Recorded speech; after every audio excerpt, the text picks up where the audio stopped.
Bonjour, nous nous retrouvons pour le cinquième et dernier TD corrigé de ce chapitre.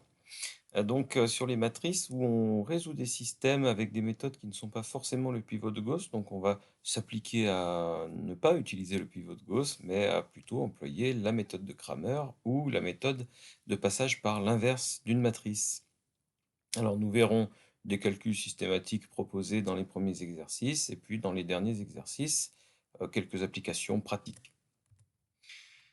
Donc nous avons, pour commencer dans l'exercice 1, une série de systèmes proposés. Commençons par celui-là, 2x moins 7y égale 15, x plus 3y égale 1. Donc nous allons tenter la méthode de Cramer, où on voit que on a la matrice du système qu'il faut extraire, bien entendu, j'allais dire comme toujours, de 1 ici et moins 7, 3. Son déterminant vaut 13, il est différent de 0, donc on a une solution unique. Et la méthode de Cramer consiste en un calcul séparé des différentes inconnues. Donc pour calculer la première inconnue du système, c'est-à-dire celle qu'on a fait apparaître à gauche et qui correspond à la première colonne de la matrice, on va changer la matrice A en remplaçant sa première colonne par le vecteur B qui est ici 15, 1. On a donc un déterminant 15, 1 moins 7, 3 à calculer divisé par le déterminant de la matrice A. Ce nouveau déterminant valant 52, x égale 52 treizième, 4. Pour y, on reprend la première colonne de la matrice A, et c'est la deuxième colonne qu'on va remplacer par le vecteur B 15, 1. Le nouveau déterminant vaut moins 13, et donc y égale moins 1. On vérifiera bien entendu ces solutions dans les deux équations du système pour être sûr de ne pas avoir fait d'erreur. Alors, prenons donc maintenant un système de 3 équations à 3 inconnues. Le principe va rester le même, donc on va extraire la matrice du système et calculer son déterminant. Encore une fois, on ne veut pas passer par le pivot de Gauss ici. Donc je reprends les coefficients de x, de y et de z. Attention à être vigilant, un système pourrait être écrit avec un ordre x, y, z non respecté dans les différentes équations, donc il faut être très pointilleux par rapport à ça, et donc on a bien en première colonne les coefficients de x, en deuxième ceux de y, et en troisième ceux de z. Le déterminant de cette matrice vaut moins 18, donc la méthode de Cramer nous fera diviser systématiquement d'autres déterminants par moins 18. Et puis bien entendu, on prendra pour calculer x la matrice F dans laquelle on aura remplacé la colonne 1, 2, 3 par la colonne 9, 0, 9. Pour calculer y, 9, 0, 9 sera placé au centre, et pour calculer z, 9, 0, 9 à droite. Voilà, donc je passe encore une fois le détail des calculs. X vaut 1, Y vaut moins 2, Z vaut 4. Encore une fois, n'hésitez pas à vérifier les solutions dans le système, parce qu'on a vite fait de faire une erreur de calcul en calcul matriciel. Allez, moins x plus 2y égale 30, 4x moins 3y égale 21. Donc j'ai une matrice moins 1, 4, 2, moins 3. Matrice du système, son déterminant vaut 3, moins 8, moins 5, donc différente de 0. Je peux toujours appliquer la méthode de Cramer, et vous remarquerez encore une fois que pour calculer x, j'ai utilisé en haut le vecteur b en première position, et pour y, le vecteur b en deuxième position. Alors, si on est en dimension 2, le passage par l'inverse est faisable aussi, et sans perdre trop de temps. La transposée de la comatrice de A, je ne l'ai pas expressément écrite ici. Je suis passé dans le détail par la comatrice qui est ici. Mais encore une fois, la transposée de la comatrice de A, c'est la matrice A à laquelle vous avez échangé les termes de la diagonale principale, donc moins 3, moins 1, et vous avez changé le signe des autres, donc moins 4 en bas à gauche, moins 2 en haut à droite.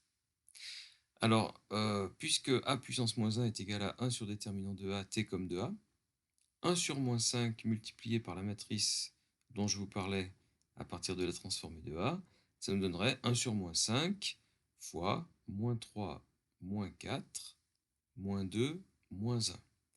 Ou encore 1 cinquième de 3, 4, 2, 1. Donc ce qui peut se substituer à ce type de calcul, et ce que je vous conseille d'ailleurs, c'est de prendre le raccourci que je viens d'expliquer, plutôt que de faire ça dans le détail où là, il y a un petit risque d'erreur.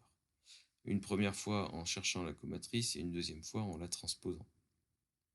Donc je vous l'ai montré juste pour vous expliquer qu'en fait, il faut faire plus court, c'est plus sûr. Voilà, quant à x, eh bien, il vaut a puissance moins 1 fois b, donc il suffit de terminer le calcul en multipliant par le vecteur b. Ce système de dimension 3, remarquez la deuxième équation qui ne contient pas de y, donc on aura un coefficient 0 dans la matrice, ce qui simplifiera, allégera en tout cas le calcul du déterminant. Alors ce déterminant vaut 42, donc on peut toujours utiliser la méthode de Cramer.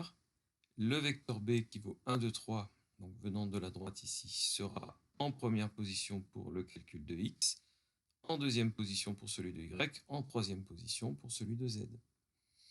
Et comme toujours, je retrouve dans mes nouveaux déterminants les deux autres colonnes qui ne sont autres que celles de la matrice A.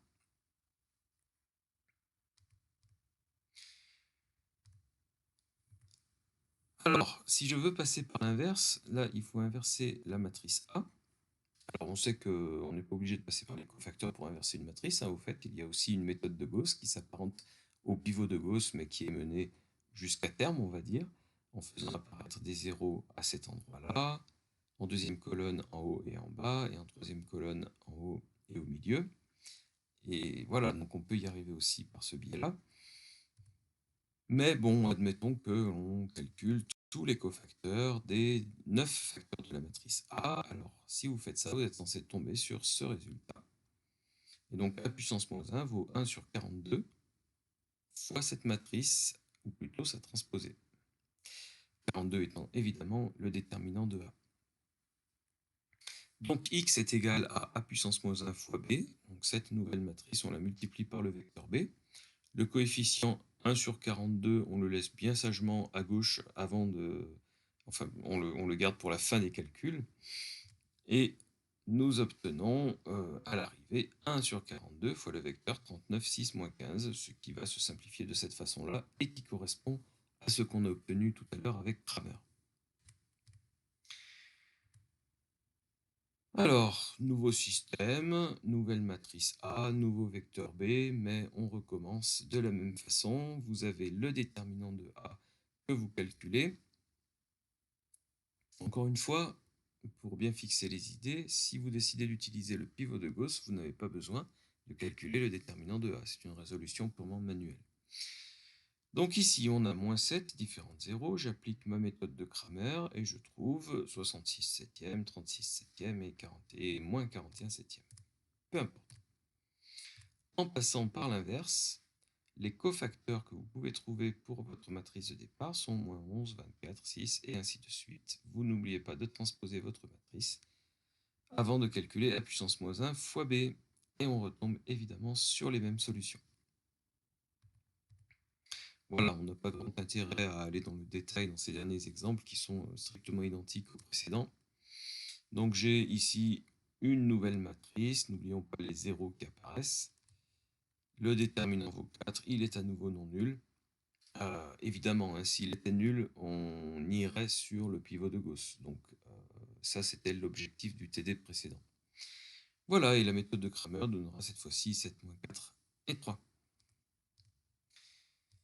Exercice 2.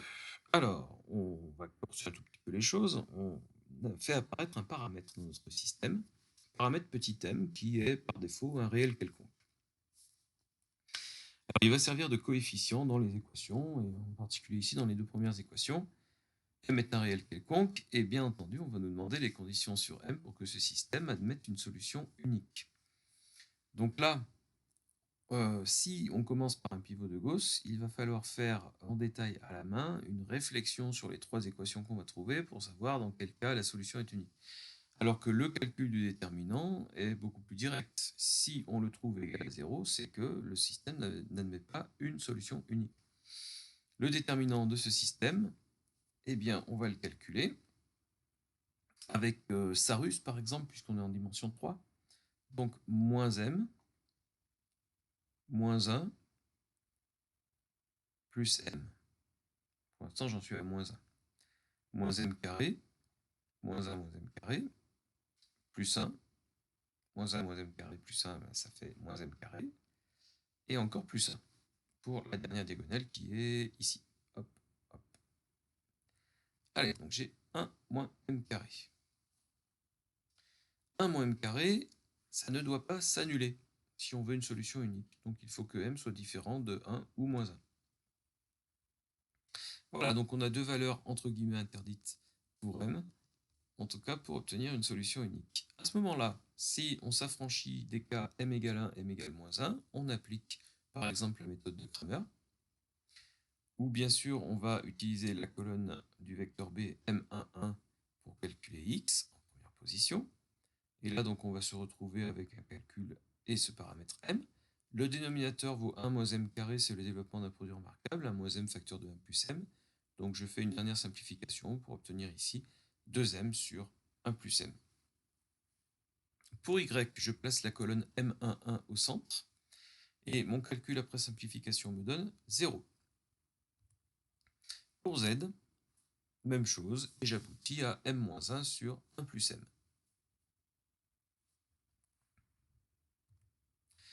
Alors, je reprends maintenant le pivot de Gauss, donc qui amène à examiner les cas d'une solution non unique.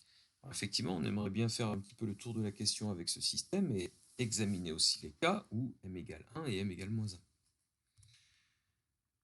Alors, j'ai ce système-là associé au vecteur b que je place en quatrième colonne. Vous vous souvenez que pour le pivot de Gauss, on va envisager les équations dans leur intégralité, donc avec également les termes constants.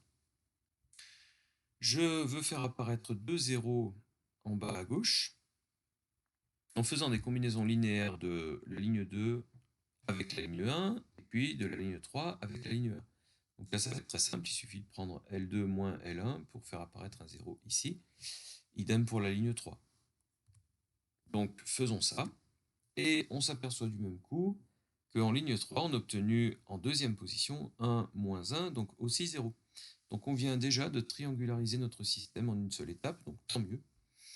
Maintenant, on peut commencer à réfléchir. Alors traduisons ça en un système. Voilà ce que veut nous dire cette matrice. Moins m plus 1z égale 1 moins m, voilà, etc. Donc là, je ne me suis pas occupé de savoir si m valait 1 ou moins 1 ou pas. Donc on va maintenant examiner les cas. Premier cas, m égale moins 1. Si m égale moins 1, regardons la dernière ligne, j'obtiens 0 égale 2. C'est absurde, donc le système est sans solution. Voilà, donc à partir du moment où une équation du système est absurde, le système est globalement absurde. Maintenant, si m égale 1, alors si m égale 1, il n'y a absolument rien d'interdit dans la troisième ligne. Ça veut dire moins 2z égale 0.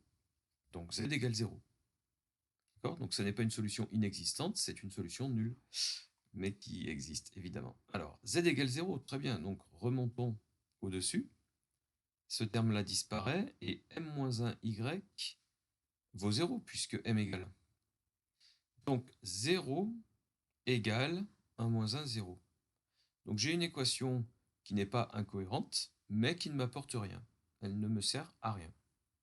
D'accord? Donc z égale 0, et deuxième équation, équation inutile. Je remonte dans la première équation. X plus y plus 0 égale 1. X plus y égale 1. Donc je sais que z égale 0 et que j'ai une relation entre x et y. Donc je suis dans le cas où le système n'est pas impossible du tout, où il mène à une infinité de solutions. Et lorsqu'on a une infinité de solutions, il y a forcément un paramètre qui se promène dans l'expression des solutions. Et là, ça sera sous la forme x plus y égale 1. Donc il faut que x, par exemple, soit égal à 1 moins y. C'est-à-dire qu'il y a une relation entre les deux premières coordonnées de nos vecteurs. Donc les vecteurs solutions sont tous les vecteurs de forme 1 moins y, y, 0. Tout cela est rien que cela. Et puis on pourrait constater que si m est différent de 1 et de moins 1, eh bien on va retrouver les solutions qu'on avait obtenues avec la méthode de Cramer. En particulier, si je regarde z, z sera égal à 1 moins m divisé par moins m plus 1, ou encore m moins 1 sur m plus 1. Voilà, et ainsi de suite en remontant dans les équations. Vous retrouverez bien y égale 0 et x égale la forme qu'on avait obtenue. Quelle est la condition sur M pour que l'unique vecteur x, y, z solution soit de norme 1? Alors, si on nous dit l'unique vecteur solution, c'est qu'on est dans le cas où le déterminant est différent de 0 et donc où m ne vaut ni 1 ni moins 1. Donc on va reprendre les solutions x, y, z qu'on avait obtenues au départ, avec y qui valait 0, x qui valait 2m sur 1 plus m, et z qui valait m moins 1 sur 1 plus m. Si on veut que la norme du vecteur x, y, z soit égale à 1, alors il faut que x carré plus y carré plus z carré égale 1. Alors comment est-ce qu'on résout ce genre de choses? Eh bien en développant et regroupant. Donc je développe, la chance sera un dénominateur commun, donc je vais pouvoir quand même écrire les choses plus simplement. Une fois développé, j'ai un numérateur qui va être égal à 5m carré moins 2m plus 1, le dénominateur qui vaut 1 plus m au carré, mais en développant m carré plus 2m plus 1. Tout ça doit être égal à 1. Alors comment est-ce que j'en tire cette égalité? Eh bien tout simplement en multipliant toute l'équation par m carré plus 2m plus 1.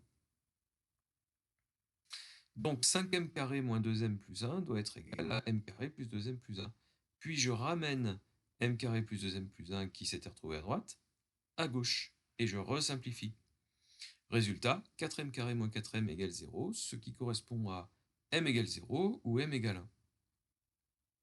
Mais on a vu que si on faisait cette étude, c'était uniquement dans le cas où m est différent de 1 et de moins 1. Donc seule la solution 0 pour m est une solution cohérente. Et donc, il faut absolument que m soit égal à 0 pour que à la fois le système ait une solution unique et que la solution soit un vecteur de norme 1. Alors, qu'est-ce que ça donne si m égale 0? Eh bien, le système va ressembler à celui-là, x plus y égale 0, x moins z égale 1, x plus y moins z égale 1, et son unique solution, x, y, z, eh bien, est à ce moment-là 0, 0, moins 1. Si m égale 0, effectivement, et je reprends l'expression de x, ben, ça donnera 0. Y, on le savait, valait 0. Et z vaudra moins 1 sur 1, donc moins 1. Il est effectivement de norme 1. Alors, application plus concrète ici. Une entreprise de matériel électronique fabrique des tablettes, des smartphones et des écrans LCD à l'aide de 3 machines, M1, M2 et M3. Et nous avons les consommations électriques en kWh par machine et par produit. Donc, pour fabriquer une tablette, on utilise un peu plus la machine M1 et la machine M3, et légèrement moins la machine M2, donc en termes de kilowattheure dépensés. Pour fabriquer un smartphone, ça sera 2, 1 et 0, on ne se sert pas de la machine 3, et pour fabriquer un écran LCD, c'est plutôt la machine 2 et un peu la machine 3 qui sont privilégiées. Très bien. Au bout d'un certain temps, on relève les consommations totales de chaque machine. 56 kWh, 63 kWh, 54 kWh. Donc pour M1, M2, M3. En choisissant une méthode matricielle parmi celles de Gauss, Kramer ou l'inversion, déterminer le nombre d'appareils de chaque type fabriqués durant cette période. Donc on est typiquement dans le cas d'un exercice qui va conduire à un système, puisqu'on a des informations sur 3 variables, bien qu'il n'y a pas grand-chose qui soit variable ici, on a des données fixées, hein, mais on peut toujours appeler ça des variables dans un futur système. Alors qu'est-ce que c'est? Qu'est-ce qu'on va appeler x, y, z? On est toujours dans ce type d'énoncé confronté au choix de x, y ou x, y, z au départ. Et encore une fois, si vous voulez mettre un problème en équation, quel qu'il soit, commencez par nommer vos variables ou vos inconnus par rapport à la question posée. Quelle est la question posée? Déterminer le nombre d'appareils de chaque type. Donc je vais appeler x le nombre de tablettes fabriquées, y le nombre de smartphones et z le nombre d'écrans. Et je vais m'appliquer à réécrire les données de l'énoncé avec x, y et z. Donc c'est vraiment le schéma à suivre pour démarrer n'importe quel problème de cet ordre-là. Pas forcément dans ce chapitre d'ailleurs. Donc je nomme C1, C2, C3 les consommations des 3 machines, mais je les remplacerai ensuite par leur valeur donnée dans l'énoncé. La consommation de la première machine vaut 3 kWh fois X tablette, plus 2 kWh fois Y smartphone, plus 1 kWh fois Z écran. Donc 3X plus 2Y plus Z, ça doit être égal à 56. De même, pour la machine 2, 2 fois X plus 1 fois Y plus 3 fois Z doit être égal à 63. Et pour la machine 3, 3X plus 2Z doit être égal à 54. Voilà, donc on sort de cet énoncé pour arriver à quelque chose qui est mis en forme mathématiquement et pour laquelle on a une méthode de résolution. Et même pas seulement une seule, on en a 3. Donc c'est plus qu'il n'en faut. Allons-y. Donc nous avons ce système. Regardons par exemple Kramer. Le déterminant du système vaut 13. Bon, très bien, ça nous assure que ce système a une solution unique. On ne nous a pas piégé. Les consommations relevées sont cohérentes. Donc ce système admet justement pour solution x égale 10, y égale 7, z égale 12. Voilà, donc ce sont des calculs qui peuvent être automatisés. Et d'ailleurs, si dans votre futur métier, vous avez affaire à des choses un petit peu techniques, ce sont des mises en forme matricielles qui peuvent être très facilement programmées. Donc ça peut être un gain de temps ensuite énorme pour pouvoir être adapté à des changements dans les coefficients et pour voir les résultats justement qu'on obtient. Donc il est fabriqué, voilà, 10 appareils, donc 10 tablettes, 7 smartphones et 12 écrans. Alors, en exercice du même acabit, on va dire, pour une fabrication, une entreprise utilisera petit x pièces de type grand X, y pièces de type Y et z pièces de type Z. Faisons simple. La masse et le coût de chacune de ces pièces sont donnés dans le tableau suivant. Donc, une pièce grand X pèse 2,5 grammes, une pièce Y 2 grammes, voilà, etc., etc. Et puis le coût en euros, donc coût d'achat, achat, stockage, enfin bref, ce que ça représente comme coût pour l'entreprise. 1 euro pour un objet de type X, 1,5 euro pour un objet de type Y et 50 centimes pour un objet de type Z. Pour cela, elle doit considérer... Alors, l'entreprise, effectue une étude en vue d'optimiser cette fabrication. Optimiser, alors on va voir ce qu'on entend par optimiser ici. Pour cela, elle doit considérer le nombre total de pièces employées, leur masse totale en grammes et leur coût total en euros. NMC. Bon, très bien. Alors, on ne nous donne pas de valeur cette fois-ci pour NM et C. Et on nous demande pourtant d'exprimer NM et C en fonction de X, Y et Z. Effectivement, X, Y et Z étant les quantités de pièces utilisées, on n'aura pas de mal, par exemple, pour dire que N, qui est le nombre de pièces au total, vaut X plus Y plus Z. Première équation. La masse totale vaudra par contre 2,5 fois X plus 2 fois Y plus 1 fois Z. Donc, tout ça, c'est égal à M. Et pour le coût, ça sera 1 fois X plus 1,5 fois Y plus 0,5 fois Z. Nous avons donc un système. D'accord? Même si on ne fixe pas de valeur pour N, M et C, nous avons un système linéaire de 3 équations à 3 inconnus. Alors, pour l'instant, ce ne sont pas des inconnus, c'est nombre x, y, z, dans la mesure où on n'a rien imposé pour N, M et C. Donc c'est un système à 3 variables. Par contre, on va le traiter comme un système d'inconnus x, y, z, et on va voir où ça nous mène. Alors, on nous conseille d'utiliser la méthode de Kramer, donc faisons ça. Premier calcul, celui du déterminant de la matrice du système, donc Messi diagonale, 2 fois 0,5 ça donne 1, 1 fois 1 fois 1 ça donne 1, donc je suis à 2, 2,5 fois 1,5 fois 1 ça donne 3,75, donc nous sommes à 5,75, avec les 3 autres diagonales on va enlever 2, on retombe à 3,75, on va enlever 1,5, donc on retombe à 2,25, et avec la dernière diagonale, on enlève 1,25, donc on se retrouve à 1. Ouf, j'ai raison. Déterminant de A égale 1. Bon, très bien, ça simplifiera la méthode de Kramer, puisque ce seront des divisions par 1 pour calculer chaque inconnu x, y, z. Alors, le vecteur B qu'il va falloir inclure pour calculer les nouveaux déterminants dans la méthode de Kramer, c'est le vecteur NMC. Donc, ça va introduire 3 coefficients dans les résultats. Par exemple, pour x, j'ai le déterminant NMC, et je reprends les 2 dernières colonnes de la matrice du système, 1, 2, 1,5, 1, 1, 0,5. Ce qui, après calcul, va me donner moins 0,5n plus m moins c. Bon, je fais la même chose pour y, et je fais encore la même chose pour z.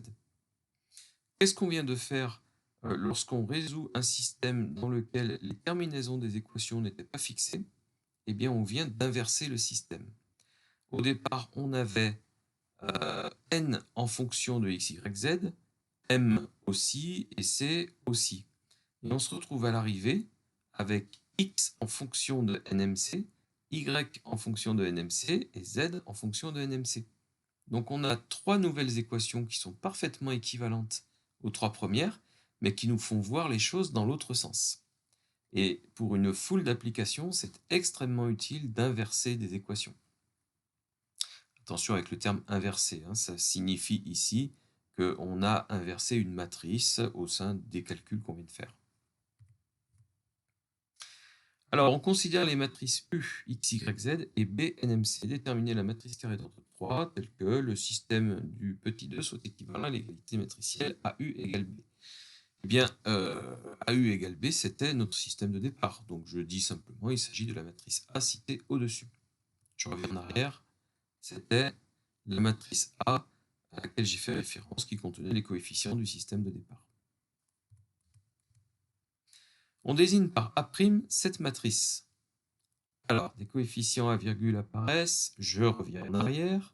Est-ce qu'on ne serait pas en train de nous parler de ce qu'on a obtenu ici? Moins 0,5, 1, moins 1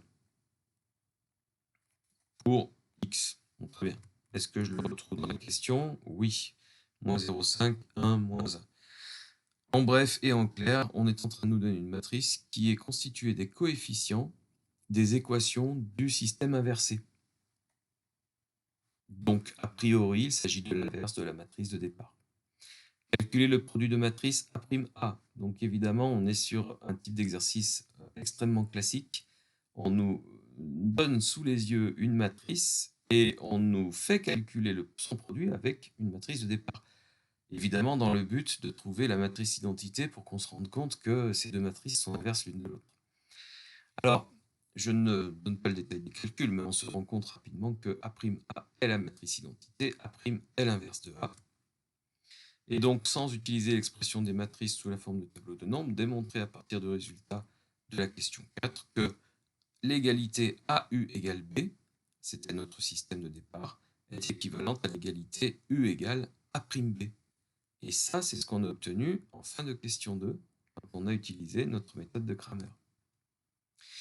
Alors, comment le prouver? Par multiplication à gauche par A'. AU égale B, donc A'AU égale A'B. Ça, c'est toujours vrai chez les matrices. Vous pouvez multiplier à gauche par un élément et vous aurez toujours une égalité conservée. Or, A'A vaut I, donc IU, c'est-à-dire U, égale A'B. Très bien, donc, l'écriture de la matrice U en fonction de N, M et C, eh bien cette matrice est exactement ce qu'on avait obtenu en fin de question 2. Nous venons d'obtenir, à nouveau sous les yeux, les expressions de x, y et z en fonction de NMC chacun. Voilà, donc résoudre un système où les termes constants ne sont pas fixés, c'est inverser le système. Et donc, par la même occasion, trouver l'inverse d'une matrice.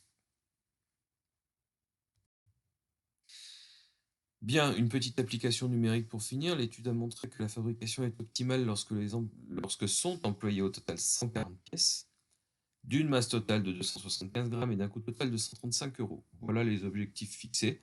Bref, on vient de nous donner des valeurs pour N, M et C, et il suffit maintenant de terminer les calculs pour calculer petit x, petit y et petit z. Ce qui nous donne 70, 30 et 40. On tombe sur des nombres entiers, et tant mieux, puisqu'on cherchait des quantités en nombre de pièces. Un dernier exercice basé sur le même modèle, donc on va aller vite pour le décrire. Une usine fabrique 3 types de vannes pour l'industrie pétrolière. Pour fabriquer un modèle V1, il faut 20 heures d'usinage, 20 heures de montage. Pour V2, il faut d'autres temps passés en usinage et montage, et pour V3 aussi. Le personnel spécialisé dans ce domaine est occupé à raison de 620 heures d'usinage par semaine et 360 heures de montage. Donc on a le nombre d'heures employées, en fait, heures point employées, disponibles pour l'usinage et pour le montage. Et évidemment, on va se demander de combien de chaque type de vanne on va pouvoir fabriquer avec les temps passés pour chaque type de vanne. Alors, on nous donne une troisième information, et heureusement pour nous, sinon on aurait 3 variables et 2 équations. Donc le bénéfice réalisé sur une vanne de type 1 est 1500 €, pour V2 1800 et pour V3 4200. Bien. En sachant que le bénéfice total est de 50 400 €, montrez que la situation ci-dessus se traduit par le système d'équations suivant, dans lequel A, B, C seront à déterminer. Bon, alors nous allons reprendre donc nos données de l'énoncé, et nous allons bien sûr appeler X le nombre de vannes V1, etc. Et nous allons voir donc rapidement que pour le temps total d'usinage pour les trois types de vannes, c'est 20 heures fois X van V1, plus 32 heures fois Y van V2, plus 24 heures fois Z van V3, et que ça doit être égal, en tout cas au maximum, à 640, qui était le temps d'heures employées, voilà, je ne retrouvais plus le nom. Allez, le temps total de montage donc va répondre à la même logique. Et pour le bénéfice total, eh bien, on a 1500 € fois X plus etc. avec un bénéfice total qu'on nous a donné qui est de 50 400 €. Alors, on se doute bien qu'on va pouvoir faire des simplifications dans ces équations. Si je regarde juste la première, je m'aperçois que je peux peut-être diviser par 4 déjà pour obtenir 5x plus 8y plus 6z égale alors 160. Et puis est-ce qu'on peut encore faire une simplification? On va voir. Donc bref, on simplifie tout ce qu'on peut dans chaque équation. Ça ne modifie pas l'équation. Donc allons-y. Alors effectivement, on a simplifié par 4 la première équation. La deuxième peut se simplifier par 10. Alors évidemment, on la simplifie par le plus grand nombre possible, hein, mais en faisant attention à garder des coefficients entiers, ce qui simplifie les calculs pour la suite. Et puis pour la dernière équation, on peut carrément simplifier par 300. Chacun de ces 4 coefficients est divisible par 300, donc allons-y et on obtient ça. Très bien. Donc les nombres ABC qu'on nous demandait sont ceux-là et ils forment le vecteur grand B classiquement nommé. Le déterminant du système vaut moins 92, il est différent de 0, donc il y a une solution unique, et on applique la méthode de Cramer, qui, après des calculs un peu fastidieux à la main, hein, c'est toujours pareil, mais tant pis, va nous donner x égale 8, y égale 12, z égale 4. Voilà, donc pour rentrer dans les conditions du temps d'usinage, du temps de montage et du bénéfice qu'on a atteint, eh bien il n'y a qu'une seule possibilité, c'est d'avoir fabriqué 8 vannes V1. Ce sont des vannes, je crois. Oui, 8 vannes V1, 12 vannes V2 et 4 vannes V3.